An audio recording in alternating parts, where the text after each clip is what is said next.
नमस्कार, ABC channel में आपका स्वागत है। मैं हूं सचिन श्रीवास्तव और आप मेरे साथ देखेंगे आजमगढ़ से जुड़ी खबरें। आइए नजर डाल लेते हैं आज की खास खबरों पर। खबर के प्रायोजक हैं Gomti Gramin Nidhi limited. Field manager और एरिया मैनेजर की बम्पर भर्ती, जल्द संपर्क करें। The Irish school, Purajodhi, Mukeriganj, Azamgarh. Admission open. Give your child world class education. Windows INC roadways Azamgarh. UPVC window और डोर्स के विक्रेता। GD global school, Kartarpur bypass, Azamgarh. Admission open. और wooden touch, Bhawarnath, Azamgarh. A complete hardware store. वर्ष 2008 के बाटला हाउस एनकाउंटर मामले में दिल्ली की Saket court ने दोषी करार दिए गए आजमगढ़ निवासी आतंकी आरिज खान को फांसी की सजा सुनाई है। कोर्ट ने इसे रेयरेस्ट ऑफ रेयर केस मानते हुए फांसी की सजा दी है। पिछले दिनों कोर्ट ने दिल्ली पुलिस के इंस्पेक्टर मोहन चंद शर्मा की हत्या के मामले में आरिज खान को दोषी करार दिया था और सजा सुनाने के लिए 15 मार्च की तारीख तय की थी। अतिरिक्त सत्र न्यायाधीश संदीप यादव ने दोषी आरिज खान की सजा पर पहले शाम 4 बजे तक के लिए अपना फैसला सुरक्षित रख दिया था। दिल्ली पुलिस ने आतंकवादी संगठन इंडियन मुजाहिदीन से कथित रूप से जुड़े आरिज खान को मौत की सजा दिए जाने का अनुरोध करते हुए कहा था कि यह केवल हत्या का मामला नहीं है, बल्कि न्याय की रक्षा करने वाले कानून के रक्षक की भी हत्या का मामला है। पुलिस की ओर से पेश हुए अतिरिक्त लोक अभियोजक AT अंसारी ने कहा कि इस मामले में ऐसी सजा दिए जाने की आवश्यकता है जिससे अन्य लोगों को भी सीख मिले और यह सजा मृत्युदंड होनी चाहिए। वहीं आरिज खान के वकील ने मृत्युदंड का विरोध किया था। दिल्ली की अदालत ने 2008 में बाटला हाउस मुठभेड़ के दौरान हुई इंस्पेक्टर मोहन चंद शर्मा की हत्या और अन्य अपराधों के लिए आरिज खान को 8 मार्च को दोषी ठहराया था। अदालत ने कहा था कि यह साबित होता है कि आरिज खान और उसके साथियों ने पुलिस अधिकारी पर गोली चलाई और उनकी हत्या की।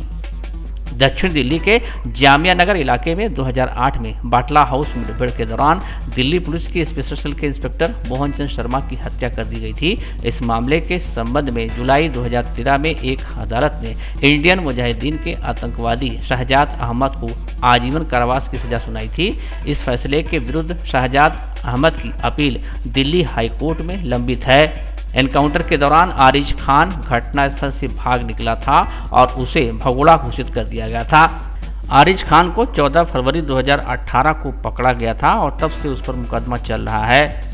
आरिज खान पर 10 लाख का जुर्माना भी लगाया गया है। पूरे देश में जिस प्रकार से कोरोना फिर लौटकर तेजी से वापस आ रहा है और महाराष्ट्र, पंजाब जैसे प्रदेशों में इसकी संख्या लगातार बढ़ रही है, वहां से आने वाले लोगों के लिए आजमगढ़ में मॉनिटरिंग बढ़ा दी गई है। सभी रेलवे स्टेशन व बस स्टेशनों पर बाहर से, खासकर इन प्रदेशों से आने वाले लोगों की जांच की जाएगी। वहीं आने वाले होली त्योहार को लेकर साफ सफाई व नालियों के ब्लॉकेज को हटाने को लेकर जिलाधिकारी ने शहर के क्षेत्रों में प्रशासन व नगरपालिका के अधिकारियों के साथ चक्कर कर स्थिति का जायजा लिया। आजमगढ़ जनपद से लाखों की संख्या में लोग रोजगार के सिलसिले में मुंबई, नागपुर, नासिक, महाराष्ट्र, पंजाब के अन्य जनपदों में काम करते हैं। होली के त्योहार में अपने परिवार के पास आने के लिए इस समय लोगों की भारी भीड़ पहुंच रही है। वहीं बाजारों में भी भीड़ भाड़ बढ़ गई है। ऐसे में जब महानगरों में कोविड का खतरा बढ़ रहा है, तब प्रशासन के लिए भी चुनौती बढ़ गई है। रेलवे स्टेशन व बस स्टेशन के पास कैंप लगाकर खासकर पंजाब और महाराष्ट्र से आने वाले लोगों के स्वास्थ्य की चेकिंग की जा रही है। आजमगढ़ के जिलाधिकारी राजेश कुमार ने बताया कि स्वास्थ्य अधिकारियों को खास सतर्कता के निर्देश दिए गए हैं। इसके अलावा ईओ नगर पालिका और नगर पंचायत को भी चेताया गया है कि नगर में समय से कूड़ा हटाने व नालियों के जाम की स्थिति में उसको साफ किया जाए। चीज़ें हैं, देखिए आप अगर पूरे देश की बात करें तो कोरोना का संक्रमण वापस बढ़ रहा है। परसों केवल 15,000 केसेस आए थे, कल आपके 25,000 केसेस पूरे देश में आए हैं। महाराष्ट्र में जिसमें 15,000 सबसे अधिक केस आए हैं। तो रेलवे स्टेशन और बस स्टैंड की व्यवस्था सुदृढ़ आज करने के लिए निर्देश दिए गए हैं। वहाँ पे विजिट भी किया गया है कि जो भी ट्रेन बाहर से आ रही हैं, जो यात्री आ रहे हैं, उनका एक बार उनके डिटेल जरूर लिए जाए कि वो कहाँ से आए हैं और कहाँ के रहने वाले हैं, जिससे कि उनको वहाँ की जो टीम है, हमारे ब्लॉक की और गांव की जो टीमें हैं, उनको उसके बारे में बता दिया जाएगा और अगर कोई संक्रमण की स्थिति आती है तो उनको आइसोलेट कर दिया जाए, उनको पूरी व्यवस्था, चिकित्सा व्यवस्था दी जाए। सर उसका भी मतलब उसके अलावा शहर में भी आज कई जगह नगर पालिका की साफ सफाई की व्यवस्था देखने निकले थे, जो कि स्थिति नगर पालिका की खराब पाई गई है। ईओ साहब और सैनिटरी इंस्पेक्टर सबको लेके उनको निर्देश दिए गए हैं कि अभी फिलहाल 3-4 सड़कें ली गई हैं कि 3 दिन के अंदर इनको अच्छी तरह व्यवस्था करके साफ आगामी सर त्योहार आ रहा है सर, उस तरह से कितना भीड़ भाड़ रहेंगे सर? उसी के तहत जो है पूरी व्यवस्था साफ सफाई की जाए। नाले भी कई जगह चौक पाए गए, उन नालों को भी खाली करने की व्यवस्था की जाए। सरकार के निजीकरण के फैसले के विरोध में कर्मचारियों का बढ़ता आक्रोश अब आंदोलन के रूप में तब्दील हो रहा है। देश में सार्वजनिक क्षेत्रों के बैंकों के निजीकरण को लेकर देश के 9 बैंक यूनियंस ने सोमवार से 2 दिन की देशव्यापी हड़ताल शुरू कर दी है। हड़ताल का सबसे अधिक प्रभाव लेन देन व चेक क्लियरेंस पर पड़ा है। बैंक बंद होने के कारण एटीएम व ऑनलाइन ट्रांजैक्शन पर लोग निर्भर रहे। हालांकि ज़्यादातर एटीएम भी बंद रहे और ऑनलाइन ट्रांजैक्शन भी नेटवर्क व सर्वर के कारण लटके रहे। जनपद में United forum of bank union banner तले लामबंद हुए बैंक कर्मियों ने यूबीआई के सिविल लाइन क्षेत्र स्थित क्षेत्रीय कार्यालय पर जमा होकर सरकार के निजीकरण के फैसले के विरोध में जमकर नारेबाजी की। इनकलाब जिंदाबाद, जिंदाबाद, जिंदाबाद, इनकलाब जिंदाबाद, जिंदाबाद, जिंदाबाद। मोदी तेरी तानाशाही नहीं चलेगी, नहीं चलेगी। मोदी तेरी तानाशाही नहीं चलेगी, नहीं चलेगी। वित्त मंत्री हाय हाय, हाय हाय हाय हाय। प्रधानमंत्री हाय हाय, हाय हाय हाय हाय। एनडीए सरकार मुर्दाबाद। 2 दिवसीय हड़ताल के पहले ही दिन करोड़ों का लेन देन प्रभावित हुआ है। यूनियन ने चेतावनी दी है कि अगर बैंकों के निजीकरण का विचार सरकार ने नहीं छोड़ा तो बैंक कर्मी अनिश्चितकालीन हड़ताल के लिए बाध्य होंगे। आज जो ये बैंकों की हड़ताल है, ये 15-16 मार्च को 2 दिन की है और ये भारत सरकार की जो राष्ट्रीयकृत बैंकों को ये प्राइवेट करना चाहते हैं, निजीकरण करना चाहते हैं, उसके विरोध में है। और ये आम जन जो है इसको ये समझ नहीं पा रहा है। और चूंकि हम बैंक कर्मचारी हड़ताल करके लोगों को ये संदेश देना चाहते हैं किस प्रकार ये वर्तमान सरकार जो है सभी बैंकों से ये पूंजी निकालना चाहती है, अपनी पूंजी दी हुई, ताकि ये उस पूंजी को कहीं और लगाना चाहते हैं और ये उन मदों में लगाना चाहते हैं जो इनके धन्ना सेठ हैं, जो ये घराने हैं, कॉरपोरेट फैमिली है जैसे अडानी और अंबानी, उनको ये उनके कामों में ये पैसे लगा देंगे और उनकी ये वाहवाही लूटकर ये अगले इलेक्शन में उनसे बड़ा चंदा लेंगे और ये अपनी सरकार लाएंगे। अभी आपको पता होगा कि अभी इन्होंने पिछले दिनों रिजर्व बैंक ऑफ इंडिया से 1,76,000 करोड़ की पूंजी इन्होंने निकाल ली और ये हमारे आम जन को नहीं पता है। और ये जब बैंक प्राइवेट हो जाएंगे तो आपको पता होगा कि बंधन बैंक, HDFC बैंक और ये तमाम ICICI बैंक है, इसमें आम जन जाने से डरते हैं और उसमें लोग टाई लगा के बैठते हैं। आप किसी राष्ट्रीयकृत बैंक में जाएंगे तो वो लोग जाते हैं गांव में जिनके पैरों में ढंग की चप्पल नहीं होती, जिनके पेट में अन्न नहीं होता है। तो आप आने वाले दिनों में यह बहुत विकट समस्या होने वाली है और ये प्रधानमंत्री और ये पार्टी जो ये वर्तमान सरकार है, ये देश को इसी तरह से इन घरानों को बेच के एक तरह से ये निजी हाथों में सौंप के आम जन को ये भूखे मार देगी, ये मेरा कहना है साथियों। और ये 15-16 को जो हमारी हड़ताल है बैंकों की, इसके बाद 17 और 17 को भारतीय जीवन बीमा निगम की हड़ताल है, 18 तारीख को सामान्य ये जनरल इंश्योरेंस कंपनी की हड़ताल है। और आगे आने वाले दिनों में अगर ये सरकार नहीं चेती और अपने कदम पीछे नहीं हटाए तो हमारी बैंक जो है, बैंकों की यूनियन जो टोटल 9 है, ये अनिश्चितकालीन हड़ताल पे चली जाएगी और इससे सारी स्थितियां एकदम डावाडोल हो जाएंगी। इसके लिए सरकार ही जिम्मेदार होगी। पुलिस उप महानिरीक्षक आजमगढ़ परिक्षेत्र सुभाष चंद्र दुबे व पुलिस अधीक्षक आजमगढ़ सुधीर कुमार सिंह ने जनपद की पुलिस लाइन में वार्षिक निरीक्षण किया, जिसमें GD कार्यालय, बैरक, पुलिस पेंशनर व संभ्रांत व्यक्तियों के साथ बैठकर उनकी शिकायतों को सुनकर मामले का निस्तारण किया गया। संबंधित अधिकारियों व कर्मियों को आवश्यक दिशा निर्देश भी दिए गए। अन्य शाखाओं में भी निरीक्षण कर संबंधित को आवश्यक निर्देश दिए गए। वार्षिक निरीक्षण के क्रम में आजमगढ़ में की बैठक की गई है। आप देख रहे हैं इसमें माननीय जनप्रतिनिधिगण, सभी विधायक हैं, MLC साहब उपस्थित हैं, कप्तान साहब भी उपस्थित हैं। आप लोगों से ये एक शिष्टाचार भेंट वार्ता थी जो एक अपरिहार्य इस वार्षिक निरीक्षण का हिस्सा है।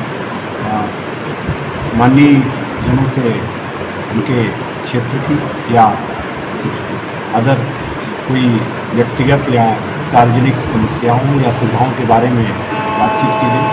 सभी लोगों ने जो उनको सुझाव देने थे सुझाव दी और कोई ऐसी समस्या इस प्रकार की नहीं बताई गई जो बहुत ज़्यादा महत्वपूर्ण हो। कुछ विशेष थे जिसको उनके द्वारा बताया गया, उसको कप्तान साहब की तरफ से कार्रवाई की। मुरादाबाद में सपा के राष्ट्रीय अध्यक्ष अखिलेश यादव की मौजूदगी में पत्रकारों पर हुए हमले के खिलाफ जिले के पत्रकारों ने सोमवार को जर्नलिस्ट क्लब के अध्यक्ष आशुतोष द्विवेदी के नेतृत्व में राज्यपाल को संबोधित ज्ञापन जिला प्रशासन को सौंपा। पत्रकार शहर के रैदुपुर मीडिया हाउस स्थित जर्नलिस्ट क्लब के कार्यालय से जुलूस की शक्ल में डीएम कार्यालय पहुंचे और जिलाधिकारी की गैर मौजूदगी में उनके कार्यालय को पत्रक सौंपा। इस पत्रक के माध्यम से न्यायिक जांच की मांग की गई। अध्यक्ष आशुतोष द्विवेदी ने कहा कि एक राजनीतिक दल के राष्ट्रीय अध्यक्ष के सामने इस तरह की बहसियाना हरकत लोकतंत्र के लिए कतई शुभ नहीं है। उन्होंने कहा कि इस मामले की न्यायिक जांच होनी चाहिए और दोषी व्यक्ति चाहे कितना भी बड़ा ओहदेदार क्यों ना हो, उसके खिलाफ संवैधानिक कार्रवाई होनी चाहिए। उन्होंने कहा कि इसके साथ ही सभी राजनीतिक दलों को अपने सोच में बदलाव लाना पड़ेगा। यह सोचना होगा कि पत्रकार निष्पक्ष लिखता है और अगर बुलाने पर पत्रकार कड़वा सच पूछता है तो उसे विरोधी दल का एजेंट कहकर नहीं संबोधित करना चाहिए, वरन आत्ममंथन करके खुद में सुधार लाना चाहिए। यदि वह ऐसा नहीं कर सकता तो उसे पत्रकारों को नहीं बुलाना चाहिए और अपनी बात सोशल मीडिया मंच के माध्यम से जनता तक पहुंचा देनी चाहिए।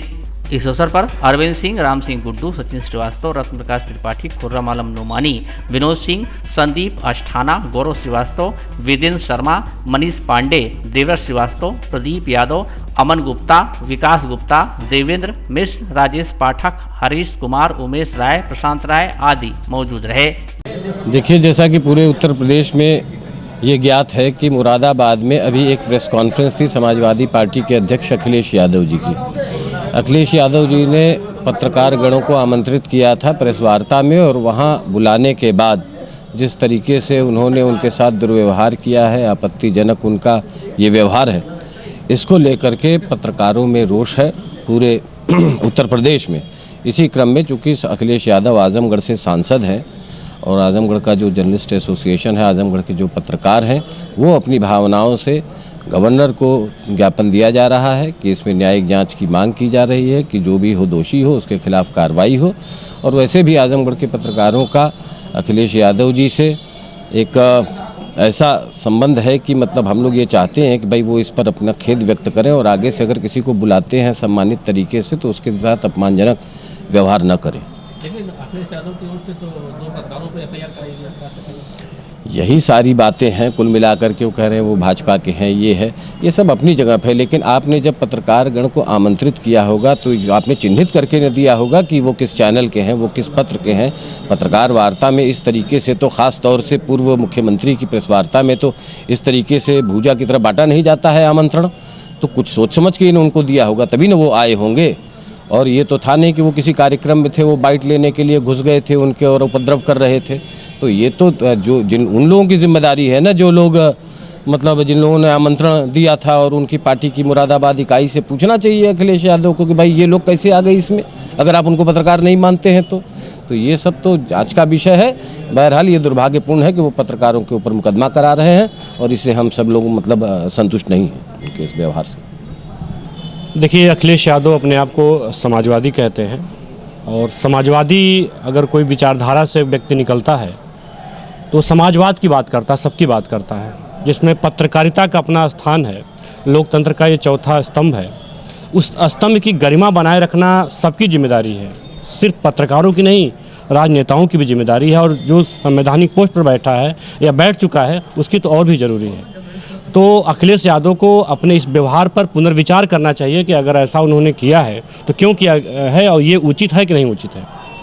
मुझे लगता है कि हम लोगों ने आज एक ज्ञापन दिया है और इस ज्ञापन में हम लोगों ने मांग किया है महामहिम राज्यपाल से कि हमें कोई पक्षकार नहीं बनना है, इस पूरे प्रकरण की न्यायिक जाँच करा दिया जाए कि इसमें दोषी कौन है और जो भी दोषी है उसके खिलाफ कार्रवाई की जाए। आजमगढ़ की पत्रकारिता इस बात की मांग करती है। धन्यवाद।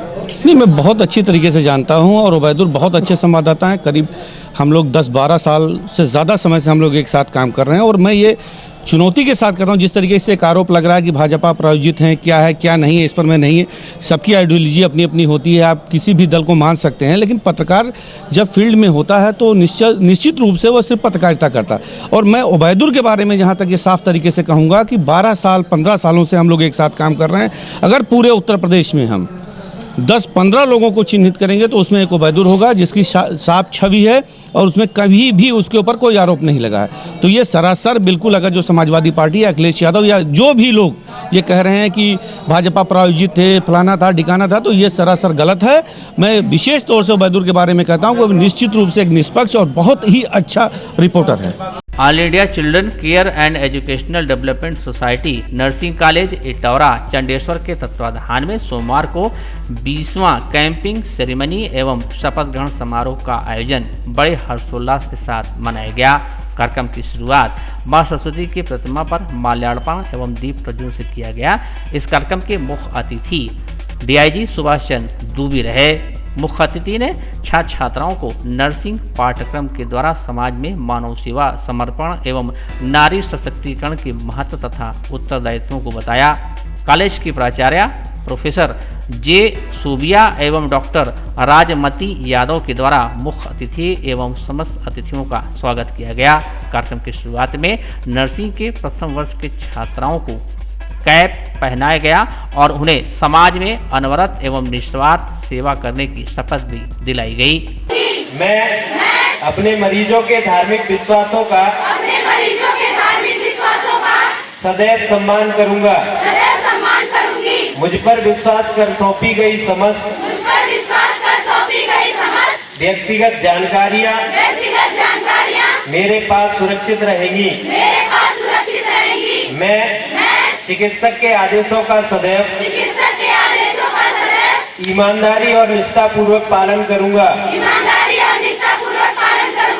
मैं व्यक्तिगत जीवन में भी नैतिकता के उच्च आदर्शों का पालन करूंगा, जिससे मेरे। इस अवसर पर मुख्य अतिथि ने समाज सेविका डॉक्टर माधुरी सिंह एवं डॉक्टर राजमती यादव को प्रशस्ति पत्र देकर सम्मानित किया। जेएनएम प्रथम वर्ष की छात्रा दीपमाला को प्रथम स्थान तथा कुमारी कनक लता को द्वितीय स्थान प्राप्त करने पर भैया भाभी छात्रवृत्ति की तरफ से 4-4 हजार रुपए का चेक एवं प्रशस्ति पत्र दिया गया। इसके उपरांत प्रबंधक डॉक्टर कृष्ण मोहन त्रिपाठी ने कार्यक्रम को संबोधित करते हुए बताया कि नर्सिंग चिकित्सा का एक महत्वपूर्ण व निस्वार्थ सेवा का क्षेत्र है। इस मौके पर छात्राओं ने कई रंगारंग कार्यक्रम भी प्रस्तुत किए, जिसने आए हुए मुख्य अतिथि एवं अन्य अतिथियों का मन मोह लिया। कार्यक्रम के अंत में संस्थापक प्रोफेसर बजरंग त्रिपाठी ने बच्चों को नर्सिंग के महत्व को समझाया एवं उन्होंने सभी छात्र छात्राओं के उज्जवल भविष्य की कामना की। आए हुए अतिथियों का आभार प्रकट किया। भारत इस साल भी बच्चों जब पास आउट होते हैं तो इनकी कैपिंग, लैंप लाइटनिंग और ओथ सेरेमनी होती है। ये प्रण लेके जाते हैं, प्रतिज्ञा करते हैं कि हम अपने जीवन काल में सर्विस के दौरान हम अपने मरीजों की अच्छी सेवा करेंगे, उनकी देखभाल करेंगे। जो डॉक्टर हमें मार्गदर्शन देंगे उसी पर हम अपना काम निष्ठा से, विश्वास के साथ हम करेंगे। यही इनका उद्देश्य है। उसी का आज वोट लेते हैं, उसी के उसमें ये प्रोग्राम आयोजित होता है। लगभग कितने बच्चों को शपथ दिलाया गया? ये करीब 150 बच्चों को शपथ दिलाया। भारतीय जनता पार्टी उत्तर प्रदेश के नेतृत्व द्वारा आजमगढ़ के लोकप्रिय नेता सदर विधानसभा के पूर्व प्रत्याशी अखिलेश मिश्रा गुड्डू को प्रदेश कार्य समिति सदस्य पुनः बनाया गया है, जिससे भाजपा कार्यकर्ताओं और उनके समर्थकों में गजब का उत्साह है। इस बात की जानकारी मिलते ही श्री मिश्रा के मुंडा स्थित आवास पर पहुंचकर भाजपा जनों और उनके समर्थकों ने जमकर नारेबाजी करते हुए नेतृत्व का आभार व्यक्त किया।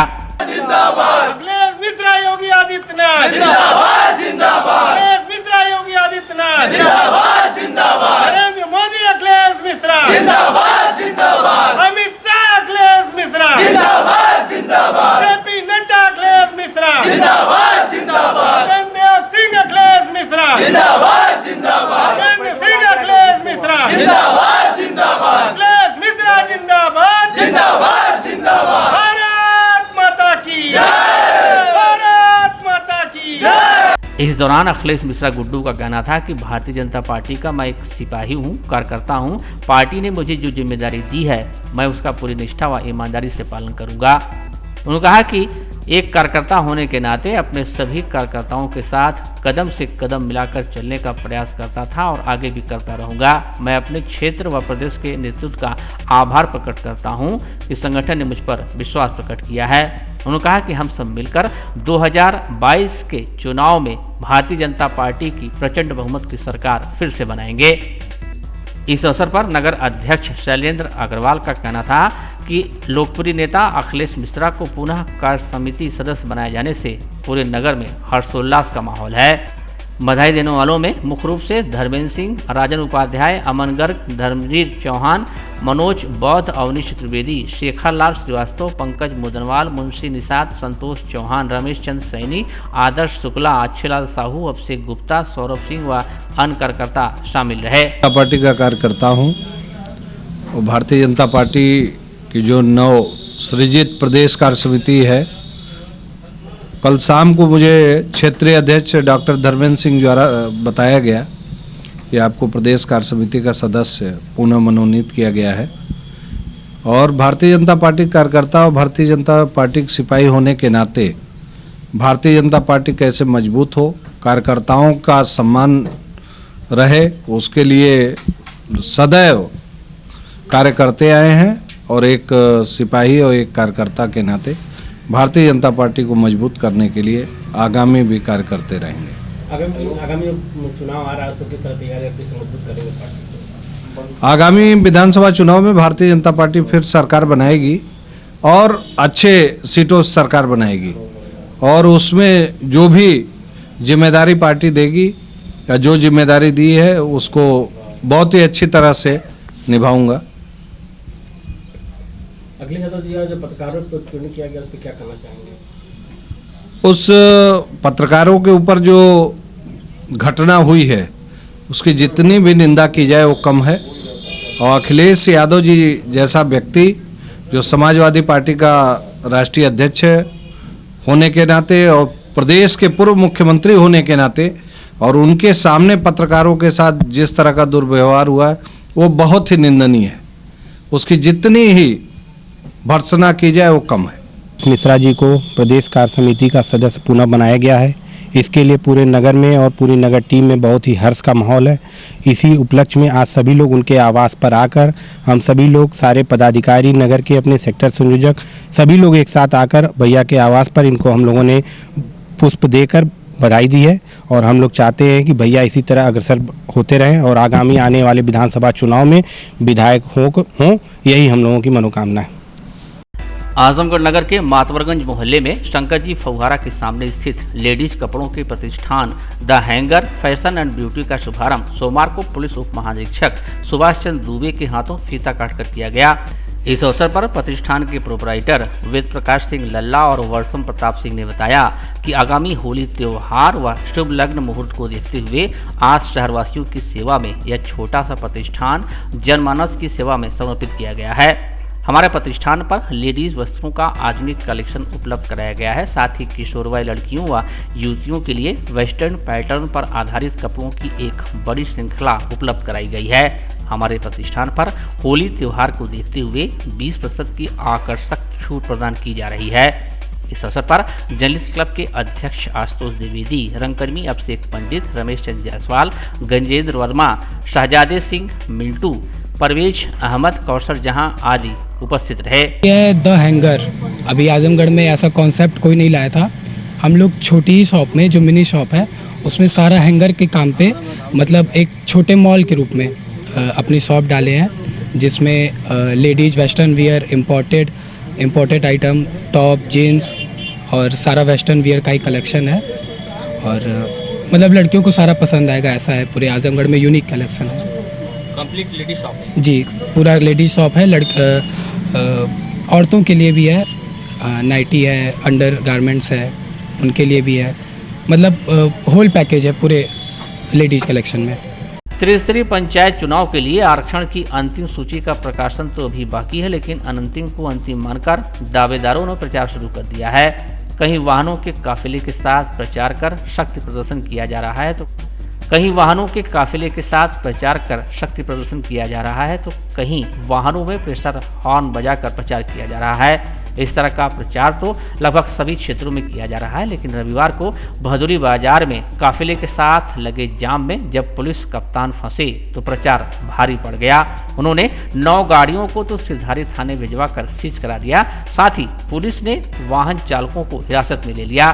चर्चा तो यह भी है कि उन्होंने प्रचार करने वाले की शारीरिक समीक्षा भी कर दी।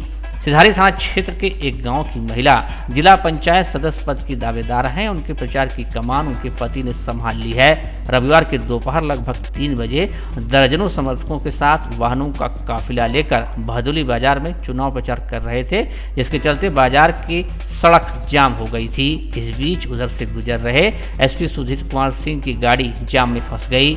एसपी के साथ एस्कॉर्ट में लगे सिपाही जाम खुलवाने का प्रयास करते कि तब तक एसपी स्वयं गाड़ी से नीचे उतर गए और पुलिस को कार्रवाई का आदेश दे दिया। चुनाव की प्रक्रिया शुरू भी नहीं हुई है और प्रत्याशी अपना प्रचार कर रहे हैं, लेकिन धारा 144 लगी हुई है और धारा 144 के अंतर्गत उसकी धारा 144 का पालन होना चाहिए। जो व्हीकल एक्ट है उसके अंदर ये भी है कि कोई भी अपनी गाड़ी के ऊपर माइक नहीं लगाएंगे, जो हॉर्न है वो नहीं लगाएंगे, और सभी गाड़ियों में ऊपर हॉर्न लगा हुआ था। ये प्रैक्टिस इवन जो सरकारी अफसर्स हैं उन्हें भी इसे एग्जम्प्ट नहीं किया गया। तो जब मैं इधर से जा रहा था तो लगभग 10 गाड़ियाँ रोड पर थी, पूरी रोड को घेर कर चल रही थी, जो कि क्लियर कट धारा 144 का उल्लंघन है। मेरे द्वारा उनको थाने को आवश्यक कार्रवाई करने का निर्देश दिया गया था और थाने द्वारा आवश्यक कार्रवाई उसमें की गई। खुशखबरी, भारत सरकार से मान्यता प्राप्त बैंकिंग संस्था गोमती ग्रामीण निधि लिमिटेड में बम्पर भर्ती, फील्ड मैनेजर और एरिया मैनेजर की 1000 वैकेंसी। संपर्क करें इन नंबरों पर। Head office Vikrant Khand, Gomti Nagar, Lucknow. Admin office Kundigarh, Azamgarh. Branch office Kandharapur, Belaisa, Hariyani, Jaunpur और गोंडा। गोमती ग्रामीण निधि लिमिटेड के daily deposit plan, monthly deposit plan, fixed deposit plan, pension plan एवं MIS प्लान में निवेश करें और पाएं कम समय में अच्छा return. Give your child a world-class education at the Iris School, Purajodhi, Mukeriganj, Azamgarh. Admissions open from class playgroup 2। अपने बच्चों को दीजिए विश्व स्तर की शिक्षा at the Iris School, Purajodhi, Mukeriganj, Azamgarh.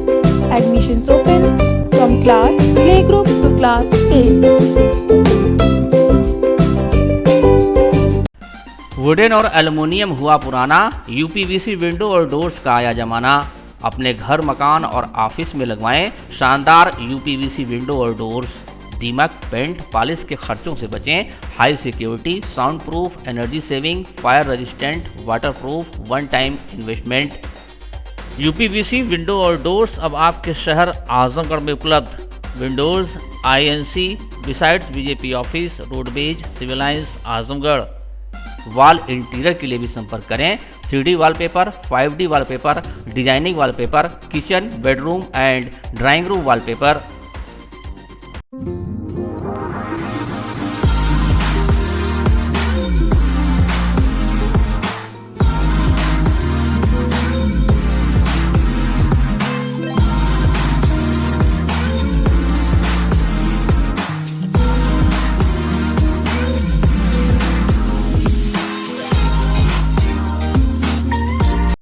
Wooden touch, Bhanwarnath, Azamgarh, a complete hardware store. हमारे यहाँ branded plywood, flush door, designer door, PVC door, Formica, fancy hardware, kitchen की चिमनी एवं मॉड्यूलर किचन की एक्सक्लूसिव रेंज उपलब्ध। अपने आशियाने में लगाइए 4 चांद, पहुंचिए वुडन टच, भंवरनाथ, आजमगढ़।